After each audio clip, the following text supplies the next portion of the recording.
안녕하세요, 신원입니다. 자, 한국전력공사 NCS 필기 오리엔테이션을 시작하도록 하겠습니다.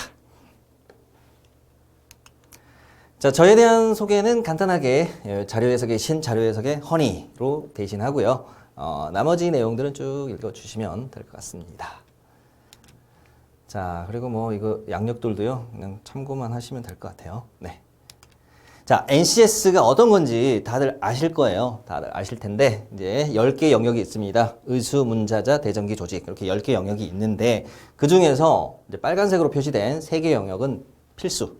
그래서 의사소통, 수리, 문제 해결. 그래서 의수문, 얘기는 항상 출제되는 영역이고요. 그 외에 이제 직렬별로, 직군별로 이제 나머지 영역들이 2개가 포함돼서 한전 같은 경우는 3+2, 3+2로 시험이 출제됩니다.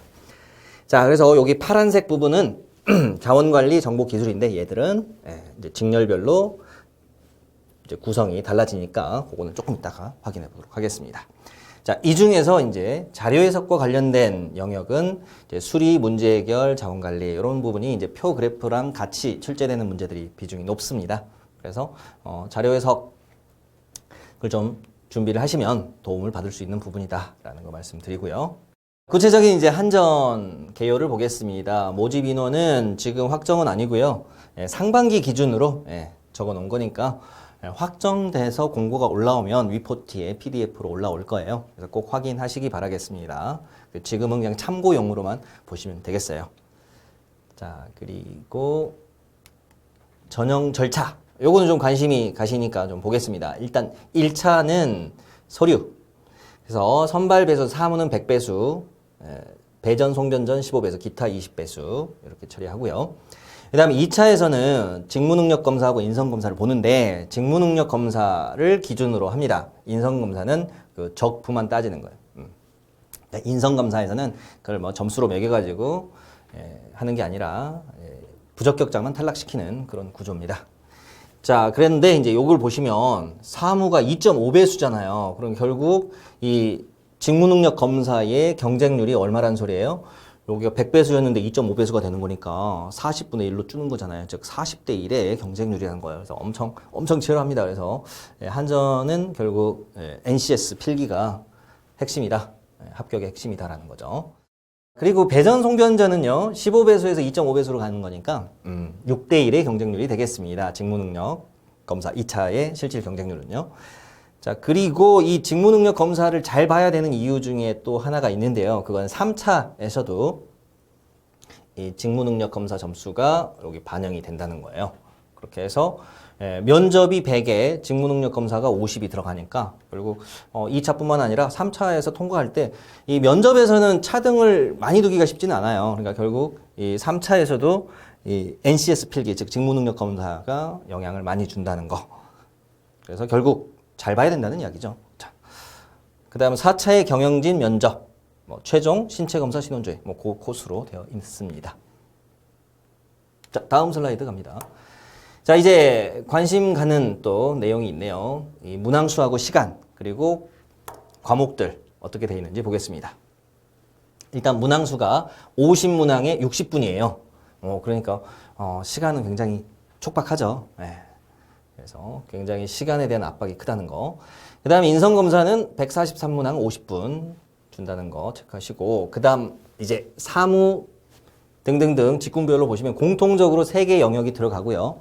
그 다음 추가해서 2개 영역들이 들어갑니다. 그래서 사무의 경우는 자원관리 정보능력 이렇게 들어가고, 배전 송변적은 자원관리 기술, 그 다음 통신 토목 건축 발전 원자력 IT는 정보 기술 이렇게 포함이 되겠습니다. 자, 그 정도 확인하시면 되겠네요. 자, 이제 NCS 고득점 전략에 대해서 설명을 하고 가겠습니다. 일단 일반론부터 보겠습니다. 자, 일반적인 문제에 대비하는 거는 이제 저희 NCS 기본서, 위포트 교재가 있어요. 그래서 그 문제집을 풀어보고 강의까지 들으시면 더 좋겠죠. 뭐 본인이 충분히 혼자서 할 수 있다 그러면은 강의를 안 들으셔도 되고요. 자, 그리고 이제 고난도의 문제에 대비하려면 이제 피셋형 문제를 풀어보시는 게 좋아요. 그리고 결국 이제 그 한전 대비하는 이 강의를 가지고 최종적으로 점검하는 거예요. 본인의 실력이 이제 어느 정도 왔다는 거를 확인하는 과정으로 이 강의가 활용이 되면 되겠습니다. 자, 그리고 실전에 갔을 때는 이제 결국 그 시간이 굉장히 부족하잖아요. 그래서 선택과 집중이 필요하다. 그러니까 모든 문제를 다 풀려는 욕심보다는 한 10% 정도는 버려도 되겠다 생각하시고 90% 풀어서 90% 이상 정답률을 목표로 한다. 근데 90% 푸는 것도 쉽진 않아요. 아까 그 50문제였으니까 45문제를 푸는 것도 쉽진 않습니다. 그래서 만약에 내가 한 40문제 정도만 푼다고 가정하면 그때는 정답률을 거의 100%다 맞춰야 된다는 생각으로 정답률에 신경을 많이 쓰셔야 돼요. 자, 그래서 전략은 이렇게 가겠습니다. 자, 그리고 영역 구별 없이 50문제가 출제되니까 여러분이 뭐 이 문제는 어떤 영역이다 이거 구별하실 필요는 없고요. 내가 빨리 풀 수 있는 문제인지 없는 문제인지 그래서 풀 수 있는 문제에 집중하시고 어렵다 싶은 문제는 패스하는 전략으로 가시는 게 좋겠습니다. 자, 기초 역량 다지기 첫 번째 자, 독해 능력. 독해 능력에 대해서는 뭐 여기 독해 전문가이신 이원준 쌤께서 자세히 말씀해 주시겠지만 저는 이제 간단히 가이드만 드리자면 일단 텍스트를 다 읽고 나서 문제 지문을 볼 시간이 없어요. 그러면 시간이 너무 많이 흐르겠죠. 그러니까 필요한 부분만 찾아 읽기 이게 중요합니다. 그래서 일단 전반적인 흐름을 쭉 보시고 그다음 선지나 보기에서 묻는 부분만 상세하게 읽어주는 그런 방법으로 접근하셔야 되겠습니다. 그 다음 이게 속독 능력. 속독 능력은 꼭 텍스트뿐만 아니라요. 표나 그래프에서도 요구가 되는데 필요한 부분만 빨리 찾아서 읽으셔야 돼요. 그래서 키워드를 기억하고 가셔야 됩니다. 즉 선택지나 지문에서 묻고 있는 키워드를 기억하고 해당되는 자료 가서 확인하는데 이 모든 단어들을 다 기억할 수가 없기 때문에 이제 키워드 위주로 읽어볼 때요. 이 예를 들어 놓은 거 보세요. 여기서 일단 연도 2010년 이후 그리고 수치 여기서 수치는 직접 나오진 않았어요. 자, 그 다음 주어는 중국 비중이에요. 중국 비중. 그 다음 수로는 지속적 증가. 그 다음 뭐 비교급이 나오면 이제 비교급도 주의하셔야 되고요. 그래서 빨간색으로 키워드만 잡아보면 이제 요거예요. 그래서 이 지문에서는 이 빨간색 키워드를 기억하고 이제 표나 그래프에 가서 확인하는 방식으로 접근하셔야 되겠죠. 그래서 강약 조절을 하셔야 돼요. 모든 단어를 똑같이 취급하는 게 아니라 강약을 조절하시면서 키워드만 딱딱딱 읽고 가자. 자, 그리고 자료 해석 능력이 필요한데요.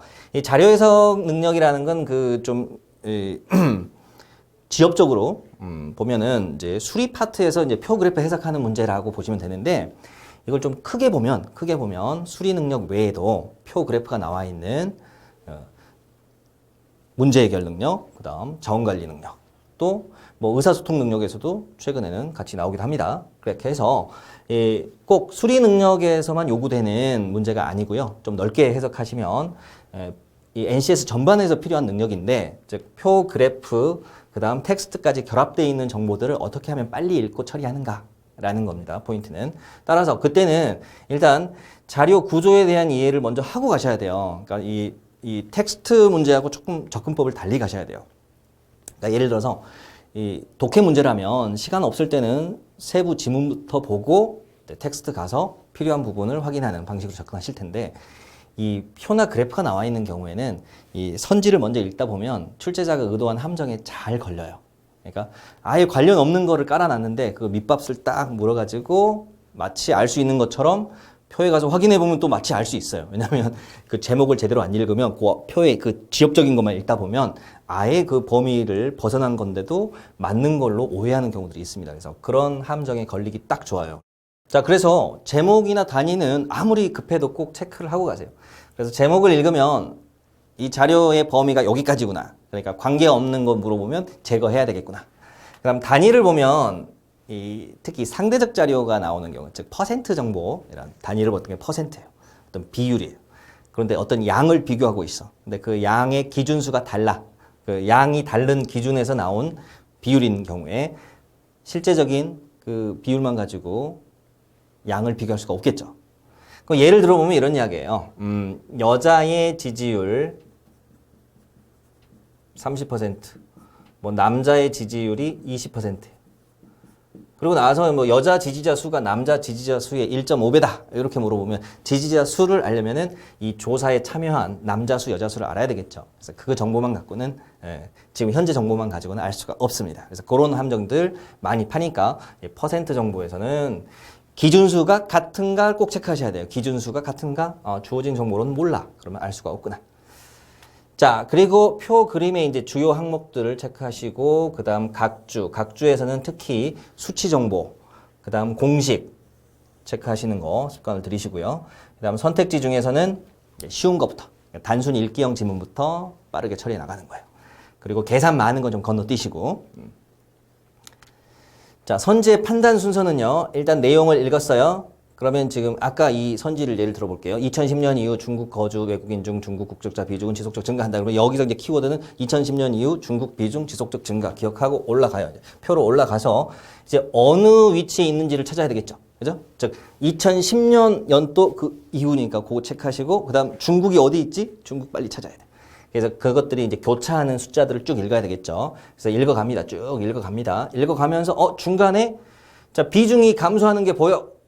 그러면 X가 되는 거예요. 근데 계속 증가하고 있어? 그럼 맞는 게 되겠죠. 그래서 만약에 주어진 자료가 비중 그대로 계산된 표라면 그대로 읽어주면 되고, 만약에 비중이 아니라 인원수예요. 인원수를 하면 이제 비중을 계산하면서 가야 되겠죠. 그래서 전체 인원수하고 중국 인원수하고 비교해가지고 판단하셔야 됩니다. 그때는 분수를 판단하는 과정이 들어가겠죠. 그래서 계산이 들어갈 수 있는 거예요. 자, 그렇게 된다면 조금 어려운 지문이 되겠죠. 자, 그 다음 계산 능력은요. 계산은 최소화하자. 계산은 최소화하자. 그래서 분수 비교, 곱셈 비교 테크닉들, 기본적인 테크닉들은 알고 계셔야 됩니다. 자, 그리고 필요한 계산은 정확히. 그러니까 마음이 급하면 또 계산도 대충 하려고 그래요. 그러니까 계산은 최소하지만 시작한 계산은 정확하게 해주셔야 돼요. 이렇게 해서 사칙연산, 비율, 증감률 계산 같은 거 필요할 때는 정확하게 계산해 주셔야 됩니다. 자, 영역별 전략으로 들어가 볼게요. 일단 의사소통 능력에서는 짧은 문제에서는 시간을 줄여야 되겠죠. 그래서 어휘 어법 문제에서는 시간을 세이브 하시고, 그 다음 장문 독해인데 세부 사항까지 확인하는 독해야. 그러면 이건 기본적으로 시간을 많이 잡아먹는 문제예요. 그런데 그 중에서도 또 생소한 내용이네. 내가 별로 모르는 내용인데 깔려 있어. 그러니까 뭐 과학, 철학, 시사 이런 거. 그러면 일단 본인이 취약한 분야의 장문 독해인데 세부 사항이면 그런 거는 일부 넘겨도 돼요. 다 넘기시면 안 되겠지만 일부는 넘겨도 된다는 거. 자, 그런데 이게 또 세트형 문제로 막 2개, 3개 달려 있어. 그럼 무조건 풀어야 되겠죠. 또 이게 상황에 따라 빨리빨리 결국 이게 상황 판단을 잘 하셔야 되는 거예요. 지금 내가 이 상황에서 그러니까 어떻게 보면은 이제 그 여러 가지 가능성들을 다 염두에 두고 가셔야 되는 거예요. 기본적으로 내가 취약한 분야의 문제가 나오면 건너뛴다. 그러나 그게 세트형으로 나오면 풀자. 뭐 이런 식으로. 근데 세트형이라고 해서 또 이걸 너무 몰입해가지고 그 2 문제 달려있는 걸 다 풀어야 되겠다. 또 끝까지 또 물고 있으면 안 돼요. 그죠? 그 중에서 한 문제는 쉬우면 그것만 풀고 넘어가셔도 돼요. 한 문제가 어려우면. 그래서 그때그때 순발력 있게 대응하셔야 됩니다. 자, 그 다음 수리 능력은요, 일반 수리 문제, 뭐 방정식 세우거나 뭐 수열 같은 거 나와 있는 거, 그런 건 이제 쉬운 건 푸시는데, 전혀 이제 감이 안 잡혀요. 그러니까 어떻게 식을 세워야 될지 실마리가 안 잡힌다. 그건 건너뛰셔야 되겠죠. 그 다음 자료 해석은요. 일반적으로 자료 해석은 시간만 있으면 다 풀 수 있어요. 대부분. 근데 계산을 많이 요구하는 문제라면 이제 시간이 많이 걸릴 뿐이죠. 그러니까 시간이 많이 걸리면 어쩔 수 없어요. 건너뛰어야 되는데 이제 자료의 양이 많으면서 계산이 많으면 더 시간이 걸리겠죠. 자료의 양이라도 적으면 그나마 나은데 그래서 자료의 양이 많어. 즉 표가 하나인데 굉장히 큰 표라든지 또는 2개, 3개 막 표가 여러 개 있다든지 그런 경우인데 선지 구성이 보니까 계산 문제야. 근데 계산인데 선택지의 숫자 간격도 굉장히 촘촘해요. 그런 거는 그냥 건너뛰는 게 좋습니다. 자, 그 다음에 이제 표 차트 변환형. 표를 그래프로 옮긴 거 중에 옳지 않은 거 골라라 이런 문제의 형식인데 일단 자료의 양 많고 계산 많이 들어간 거라면 그냥 건너뛰시는 게 좋아요. 그래서 일단 기본적으로 시간 많이 걸리는 문제다. 시간이 많이 걸리는 문제다라는 거 체크해 두시고 다만 예외적인 경우가 있어요. 어떤 경우냐면 이제 표의 양이 간단해요. 적어. 그러고 선지에 있는 거 보니까 그냥 읽어주면 돼. 그래프들이 그냥 표에 있는 거 그냥 그대로 그려놓은 거니까 읽어주면 되는 경우. 그런 경우라면 푸셔야 됩니다. 예외적으로 풀자. 그래서 원칙은 넘기는 거고 쉬운 구조면 풀자. 이렇게 접근을 하시면 되겠습니다. 자, 그 다음 문제 해결 능력. 최근 트렌드는 이제 통합형 문제. 즉, 독해하고 수리. 뭐 자료 해석, 상황 판단 이거 다 이제 믹스돼 가지고 짬뽕 돼 가지고 나오는 경우가 많습니다. 그래서 종합 문제 해결 능력이라고도 합니다. 자, 그래서 이런 경우에는 뭐 본인이 빨리 판단하셔야 돼요. 아까 자료 해석하고 같은 논리입니다. 결국 자료의 양이 방대한데 뭐 계산이나 이런 것들이 추리 같은 것들이 많이 들어가 있어. 그러면 건너뛰으셔야 되고요. 자료의 양은 많지만 별거 없이 그냥 독해로 끝나는 경우 푸시는 거고, 그 다음에 이제 자료의 양이 적고 뭐 계산은 들어갔지만 뭐 충분히 풀 수 있는 계산이라면 푸셔야 되겠습니다. 자, 그리고 이제 세부 영역으로 봤을 때는 이제 추리 문제들, 그 명제 문제 이런 것들, 참, 거짓, 자리 배정, 순서 결정 같은 논리 게임 문제들이 좀 어려운 문제가 나왔을 때는 넘기시는 것도 좋습니다. 물론 이 부분은 이제 하중 쌤께서 잘 설명을 해주실 거예요. 그래서 최대한 본인의 자신 있는 영역으로 만들어 가셔야 되겠죠. 그렇지만 해도 안 되는 것들이 있어요. 시간 많이 걸리고 정답률 낮은 것들 나중에 잘 정리하셔가지고 그런 것들은 실전에서 건너뛰시는 게 좋습니다. 그 다음 실무형, 즉 문제 처리형인 경우에는 지문이 길고 잘 모르는 내용이나 계산이 많으면 넘겨도 된다. 그 다음 세트형 문제면 가급적 풀어야 된다. 자, 자원관리 능력도 비슷한 내용이에요.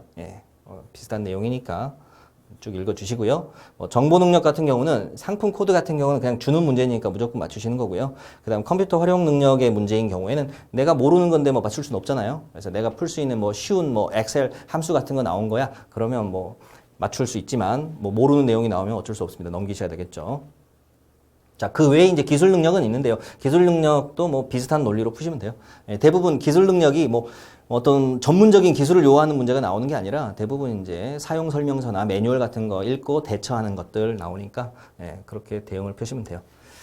자, 간혹 이제 컴퓨터 프로그래밍 같이 좀 어려운 문제가 나올 수도 있는데 그런 경우라면 건너뛰어야 되겠죠. 그러니까 결론은 이 문제들 중에서 강약 조절을 하시는 거예요. 이 50문제를 다 풀려고 생각하지 마시고 개 중에서 시간 많이 걸리고 어려운 것들은 어떤 영역이든 불문하고 건너뛰는 전략으로 한번 쫙 가신 다음에 시간 남으면 다시 와서 풀자라는 생각으로 푸시면 되겠습니다.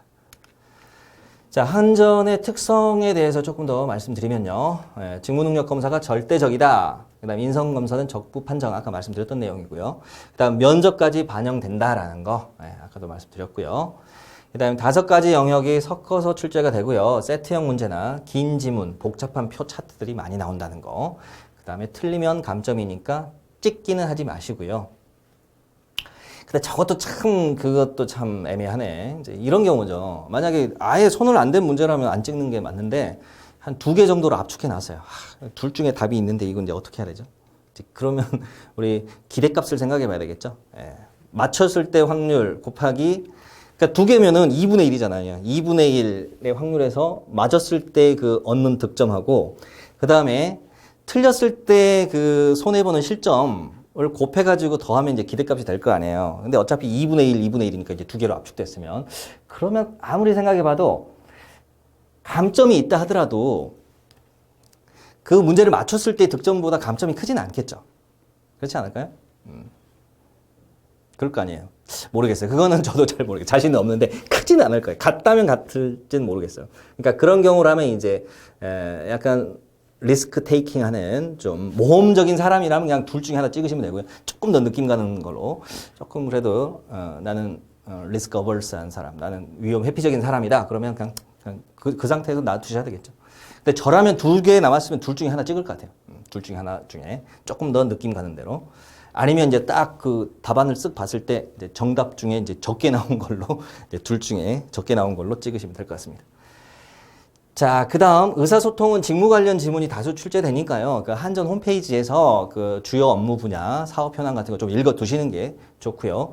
그 다음에 이제 수리 같은 경우에도 그 관련된, 직무 관련된 표나 그래프가 많이 나와요. 그래서 같이 홈페이지 좀 봐주시는 게 좋을 것 같습니다. 그리고 자료 해석 위주로 나온다. 그 다음 문제 해결은 자료의 양이 많고, 단서 조항, 특히 그 조건, 각주, 당구장 마크, 그 다음 뭐뭐 많이, 뭐뭐뿐이, 이런 아주 그 예외적인 상황을 달아놓는 것들은 좀 주의하셔야 되겠습니다. 그러니까 일반 조항보다 이 단서 조항, 특수 조항을 더 우선시하는 거니까 그런 경우에 문제 풀이에서 굉장히 중요한 포인트가 됩니다. 자, 요 정도 말씀드리면 이제 NCS 고득점 전략 마무리가 될 것 같네요. 자, 이제 강사 소개. 저에 대한 소개는 아까 첫 슬라이드에서 간단히 딱 두 마디로 끝냈죠. 자료 해석의 신, 자료 해석의 꿀이라고 이제 허니라고 해서 넘어갔는데, 이제 다른 선생님들은 그래도 조금 제가 소개를 해드려야 될 것 같습니다. 이원준 선생님은 정말 강의를 정말 잘하십니다. 특히 언어 쪽에서는 정말 뛰어난 강사하십니다. 그래서 어떤 강의를 하고 계시냐면요, 이 NCS 외에도 리트, 미트 강의를 하시고 계시고요. 자, 그래서 기대하셔도 좋고요. 그 다음 하중쌤도 대단하신 이력. 우리나라 최고 학부를 법과대를 졸업하셨어요. 그래서 이 법률 관련된 지문, 그 다음에 이제 굉장히 머리가 좋으시거든요. 그래서 이 퍼즐형 문제들, 퀴즈형 문제들 굉장히 또 잘 풀어주십니다. 자, 역시 기대하시고요. 그러면 이제 구체적인 이제 배분은 이렇게 됩니다. 제가 이제 OT하고 수리 능력, 그리고 피셋 엄선 문제 풀이를 담당하고요. 그 다음에 이제 유사공기업 NCS 샘플 문제, 그거까지 제가 담당합니다. 그리고 이원준 쌤께서 의사소통 능력, 그 다음 하중 쌤께서 문제 해결, 자원관리, 정보 기술 능력을 맡아서 진행을 해 주실 겁니다. 자, 그러면 다음 시간부터 이제 각 선생님들별로 문제, 영역별, 공략법들을 알려드릴 겁니다. 그리고 나서 이제 본격적인 모의고사 풀이로 진행이 될 겁니다. 자, 마음의 준비를 충분히 하시고 수업 준비 문제 반드시 풀어보시고 수업을 들으시기 바라겠습니다. 네, 수고하셨습니다.